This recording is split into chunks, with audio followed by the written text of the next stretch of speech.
All right, final topic of the day, as always, comes from the Kinda Funny forums. Go to kindafunny.com/gamescast topic to leave a post that we'll get to at some point in the near future.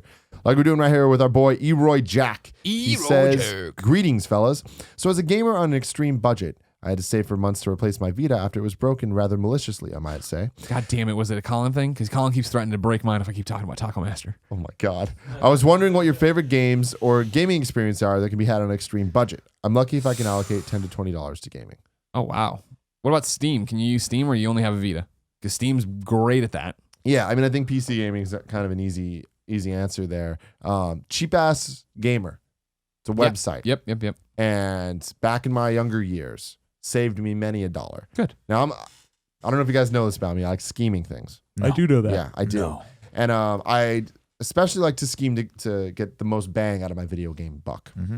And it's, GameSpot is not everyone's, GameStop, good Lord, is not one of everyone's favorite places necessarily. You got away with it once.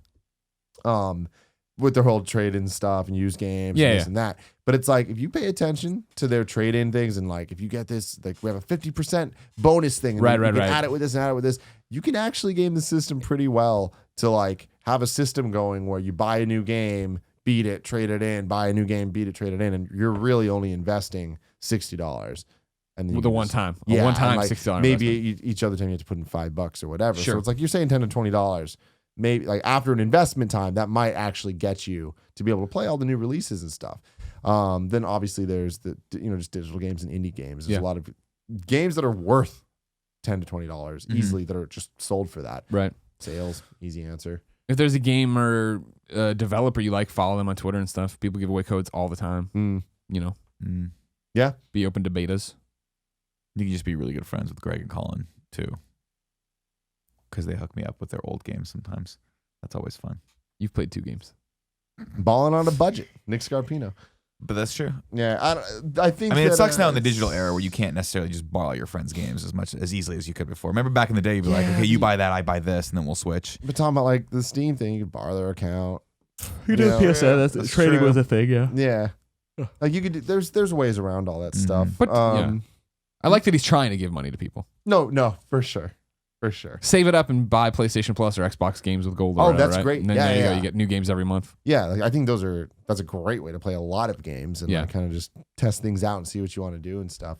Also, $10 to $20 though, like if that's all you're ever putting into games, like you might want to choose a new hobby.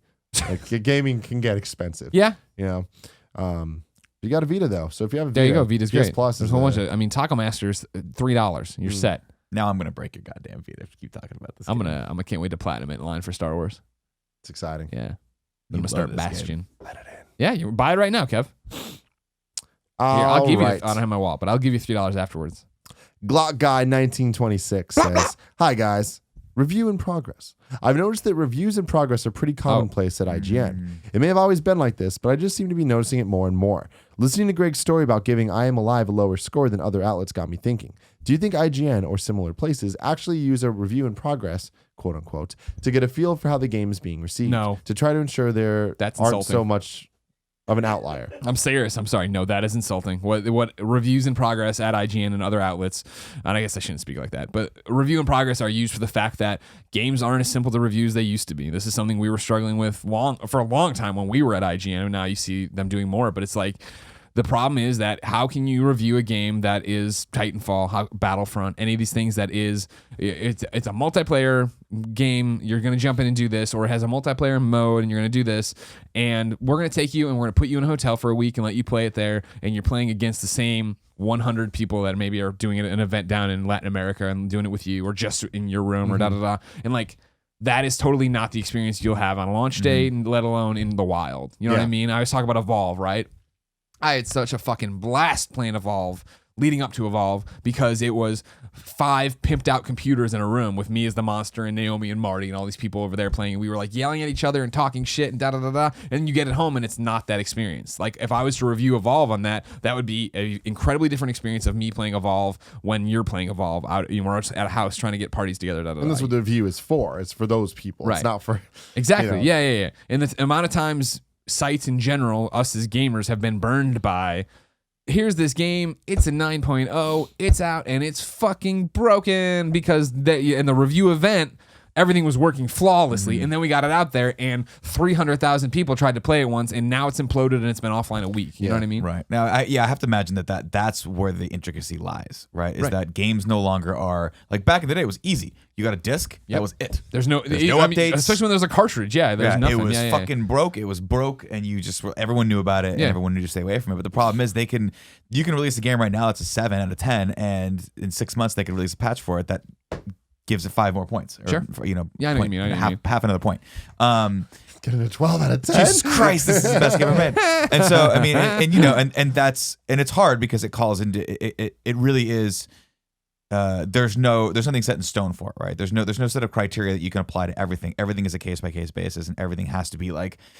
I heard those debates when we were at IGN. People were like, no, we have to. This is the right thing to do. But then people were like, no, but it's going to get patched and this and this. And it's like, where do you draw the line? Right. And that's why it was interesting when Polygon started up and they were doing reviews, but they'll check back in and see how games evolved and changed and stuff like that. And IGN's done that a couple times too. Yeah. Now, like I know, like they re-reviewed Splatoon when they added. Oh, really? I didn't know that. Modes and stuff. Yeah. Yeah. So the other part of that though is the insulting part of. Do you think that they are looking at what other people are giving it and all no, that? that's, I mean, I go back to again, that's like when we want to be, not us, when people on the internet want to be really, really insulting and really rude about it and like, just start scheming about what the worst thing in the world people could do, and that's what it is. No, that's not what's happening. Yeah, exactly. I mean, I was there we've all were there, and it's like that to play devil's advocate. Yeah. Though, did you ever come across a set of circumstances where you read something or there was a patch or something that you did not know about, and you're like, fuck, I need to go back and take another look at this game now?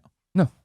I mean, like that, because that's just not the job. Mm-hmm. Like you're talking about a patch, and like, no, from when we were working there, or when I was reviewing, that was not the thing, right? I mean, like for sure, like, you know, Lair infamously went back and patched in real controls because their controls sucked. But I was never like, I should go re-review Lair because that wasn't what we did or anything. Right. All right, ladies and gentlemen, right now we have the greatest user account I've ever seen in my life. Dino the Soar. Nice. The level of creativity on the internet knows no bounds. It's amazing. Knows no bounds. Hey guys, going to keep this simple. What would you say are the best PS4 games to remote play on Vita? Also, congratulations to Greg for winning Trending Gamer at VGAs. Keep up the good work. Thank you. This is a great question. Yeah. I don't use remote play that often because I don't have great experiences with it. Here's the thing, it's just, regardless, there's going to be latency. So if you're going to try to play something on it, I would say you want to play something that isn't Twitch based, that is maybe turn based. You know what I mean? Where you can get through. Like, you don't want to play a Telltale game. I've never tried, but I imagine that also it's just you're going to get shorter times to answer your questions and do this. You know, when it first came out, PlayStation 4, and I went to visit Steimer's folks in Seattle. I left mine here and was playing Assassin's Creed, Black Flag back and forth, and it worked. It wasn't perfect, but it worked enough for me to do it. So like for me, it's always playing something where I want to grind, right? Like when Fallout was here and we were watching football, I would sit there and do it. And I wouldn't go on main quests, but if it was like just clear this area of ghouls or whatever, I'd go do that. Destiny and Fallout both have awesome control schemes built in for the Vita, which is usually a huge problem, but not this because they both use the same guy. Bethesda hired away the Destiny guy to do it for them. And then yeah, that's where it really comes down to. There's some games that are great within some games that just don't work, and that's the sad part of it. Like I tried to play Volume. I really want Volume on Vita, so it was like, one football Sunday, I was gonna I'll play Volume off of remote play, and to crouch you have to hit the back touch, and back touch sucks, and it's just no thank you. No thank you. All right, final question of the day. Nick, I'm gonna give this one to you. Nick and Nick. All right. I feel this one. Okay. Yeah. Jimi Hendrix. Okay. It's a bit of advice. Sure. You're good at advice. You're good at How do I come back from the dead? Hey guys, first time, long time. I have an online gaming experience question for you. I enjoy playing online with a loyal group of guys from time to time, but one of those guys really doesn't play well with others. He cheats, goes against the group, quits in the middle of games, etc. I really like playing with my buddies, but I can't stand playing when he's on. Also, everyone else tends to just go along with him, but I can't stand it. What should I do? I really like playing with these guys, but the one guy ruins the experience for me. Well, I mean, that answers your question right there. Look, you got to cut this guy out like he's a cancer. Okay, because he is a cancer. He's a cancer in your group, and he's killing your positive energy. And let's put it this way: you don't play games to make money, unless you're a professional gamer. But for the most part, when you go home, right? Why do you play games? Why do you choose to interact with a video game? The answer is because it's fun. Because it's because it's a relaxing experience and it's an escape from your normal everyday life, right? So if you go there and there's just an asshole there that's ruining this experience for you, then you owe it to yourself to talk to your friends and figure out a way to not play with this guy anymore. I'm not saying you got to call the guy up and have a fucking intervention and be like, dude, I'm sorry, you're out. But maybe when you're putting the group together, leave him off the email chain. Or Can leave you off the mute text him? chain.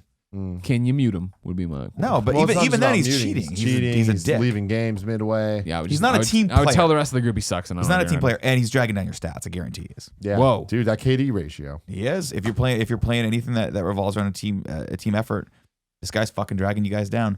Cut him out. One day we're gonna have to cut Kevin out. We're gonna have to have that hard conversation with Kevin. Mm-hmm.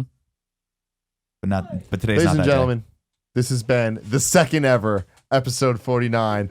Another Prologus Duske, Decuduum, whatever the fuck. day. Hot Shots Part 2.